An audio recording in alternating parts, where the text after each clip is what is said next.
আমি 2 দিন ধরে কিচ্ছু খাইনি। আমার করে এটা ভিক্ষা দিন স্যার। কি নাম তোমার? স্যার আমার নাম শাওন। তুমি এত বড় একটা ছেলে, ভিক্ষা কেন করো? স্যার, এদের কথা মোটেও বিশ্বাস করবেন না। এরা ভিক্ষাটাকে একটা ব্যবসা বানিয়ে ফেলেছে। দেখবেন এই টাকাগুলো নিয়ে সন্ধ্যা এক জায়গায় বসে নেশা করছে। না না স্যার, আপনি বিশ্বাস করেন আমি নেশা করিনি। আর স্যার আমি ইচ্ছা করে ভিক্ষা করিনি। আমার মা বাইসে নেই, আমার মা অনেক আগে মারা গেছে। আমার আব্বা আরেকজনে বিয়ে করেছে। আমার আব্বার আবার সেই নতুন মামার প্রতিদিন ভিক্ষা করতে ওটাই ওই যে ভিক্ষা না করে আমার মা আর সেই নতুন মা আর আব্বা আমার খুব মারে দেন। কালকে ভিক্ষা বেশি করতে পারেন দিতে পারে কি রে মারিছে। স্যার আমি ইচ্ছা করে ভিক্ষা করিনি স্যার। ওই থাম স্যার, এদেরকে মোটেও বিশ্বাস করবেন না। আপনি থামুন। ওর কথা শুনে মনে হচ্ছে না ও মিথ্যা কথা বলছে।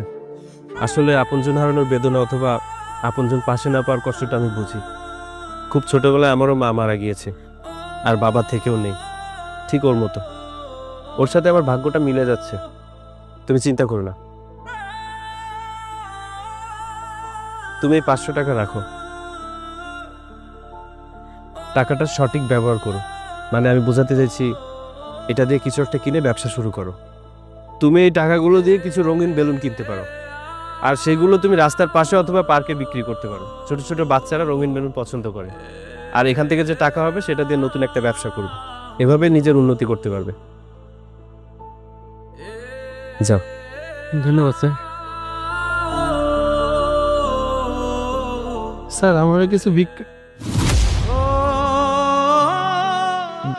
বাবা, তুমি তুমি রাস্তায় রাস্তায় দাঁড়িয়ে ভিক্ষা কেন করছো? তুমি না বড় ভাইয়ের সাথে চলে গিয়েছিলে, তাহলে আজকে তোমার এই অবস্থা কেন? হ্যাঁ, আমি ওদের বাড়ি গিয়েছিলাম, কিন্তু থাকতে পারিনি বেশি দিন। কিন্তু কেন বাবা, কি হয়েছিল আমাকে বলো তো। বাবা শোন, আমার কথা শোন।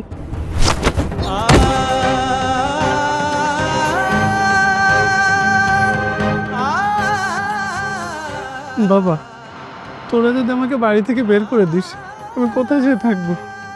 তুই তো আমার ছেলে, তুই তো অন্তত বুঝবি। কোথায় যাবে সেটা আমরা কিভাবে বলবো? যেখানে খুশি সেখানে যাও, আর কোথাও যা জায়গা না থাকলে রাস্তায় যাও। রাস্তায় গিয়ে গাড়ি নিচে যেয়ে পড়ো, তবু আমাদের এখানে না। তুমি একদম ঠিক কথাই বলেছো। আমাকে যদি তোরা তোদের সাথে থাকতে দিবি না, তাহলে এনেছিলি কেন তোদের বাড়িতে? আরে আপনাকে তো আমরা এখানে এনেছি আপনার পেনশনের টাকাগুলো আমাদের অ্যাকাউন্টে ট্রান্সফার করার জন্য।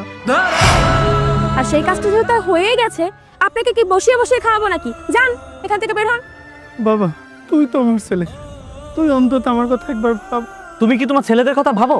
তোমার ছোট ছেলে চাকরি চলে গিয়েছিল, তুমি তার কথা একটা বড় না ভেবে তুমি তোমার সুবিধার জন্য আমার সাথে চলে এসেছিলে। তাহলে আমি কেন তোমার কথা ভাববো? আমাদেরকে বিরক্ত না করে এখান থেকে যাও। বিধিরে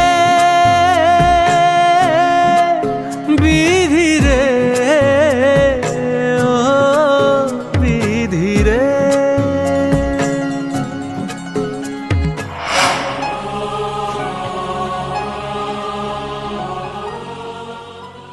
মিরাজ সাহেব, আপনি যান, আপনার সাথে পরে কথা বলে নিচ্ছি। ওকে বাবা চলো, চলো বাবা।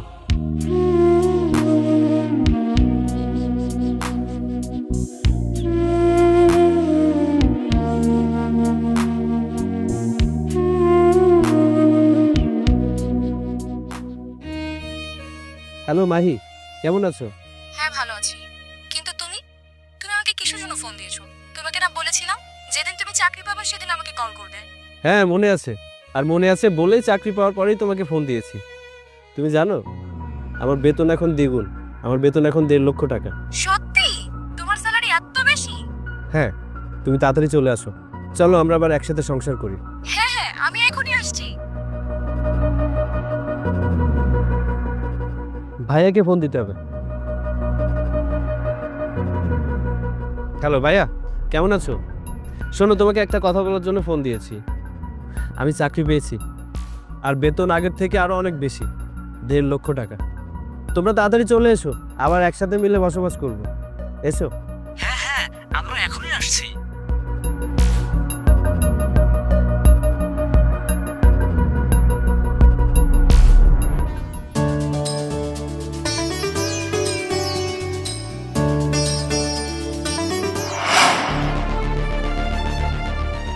দেখেছো তোমার বাবা কি চালাক? ঠিকই ঘুরতে ঘুরতে ছোট ভাইয়ের কাছে চলে এসেছে। সে এরকমই। হ্যাঁ তাই তো দেখছি। তারপরে বলো, কেমন আছো তোমরা? এই তো আছি আলহামদুলিল্লাহ। পরিবার ছাড়া কি ভালো থাকা যায়? বাবা নেই, তুই নেই, মাহি নেই, তবে আজকে খুব ভালো লাগছে সবাইকে একসাথে পেয়ে। তারপরে মাহি, তোমার দিনকাল কেমন কেটেছিল? একটা স্বামী ছাড়া স্ত্রীর দিনকাল যেমন কাটে ঠিক তেমনই কাটছিল। হ্যাঁ মানছি, আমি তোমার উপর রাগ করেছিলাম, তাই বলে কি তোমাকে আমি ভালোবাসি না? আমি তোমাকে অনেক ভালোবাসি। আর শুধু তোমাকে না, আমি এই পুরো পরিবারটাকেই অনেক ভালোবাসি। হ্যাঁ, আমিও তো মাহির মতন পুরো পরিবারটাকে ভালোবাসি। পরিবার ছাড়া ভালো লাগে বলো? বাহ, তোমাদের প্রত্যেকের মুখে দেখে একটাই কমন কথা, পরিবার। তো আজকে সবাই একত্রিত হয়েছি নিশ্চয় একসাথে থাকার জন্য, তাই না? ওয়েট,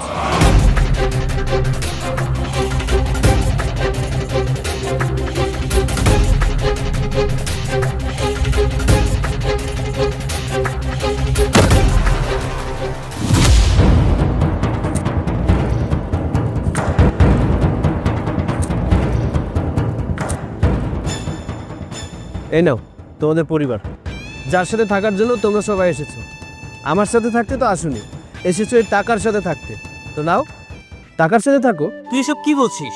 আমরা টাকার সাথে থাকবো কেন বল? হ্যাঁ, তোমাদের কাছে এই টাকাই সব, পরিবার কিচ্ছু না। একজন মানুষের কাছে পরিবার খুবই গুরুত্বপূর্ণ। সবচেয়ে আপন হয় পরিবারের মানুষগুলো। ভাইয়া, একজন মানুষের জন্য বাবা মা পৃথিবীর শ্রেষ্ঠ উপহার। আমাদের মাকে তো আমরা অনেক আগেই হারিয়েছি। বাকি ছিল ওই বাবা, যে এক বুক আশা নিয়ে তোমার সাথে গিয়েছিল তোমার সাথে থাকবে বলে।